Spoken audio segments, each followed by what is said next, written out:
అసలు అన్సిబుల్ అంటే ఏంటో తెలిసే ముందు, అన్సిబుల్ ఎక్కడ యూజ్ చేస్తారో ఒక చిన్న ఎగ్జాంపుల్‌లో చెప్తా.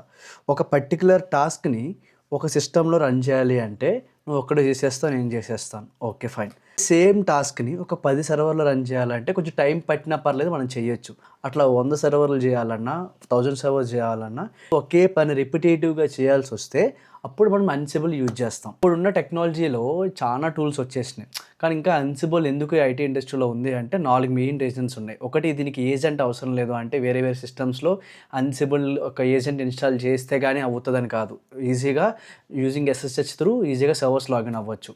సెకండ్ థింగ్ ఏంది అంటే ఐడెంపోటెన్సీ. అంటే యూజువల్‌గా సేమ్ రిజల్ట్ ఇస్తది. ఒకవేళ ఆల్రెడీ చేంజ్ అయింది అంటే దానికి పెద్దగా ఏం చేంజ్ చేయదు. ఆల్రెడీ చేంజ్ అయిపోయింది కాబట్టి it will show as a green. లేదు సమ్‌వేర్ ఇంకా చేంజెస్ కావాల్సొస్తేనే చేంజ్ చేస్తది.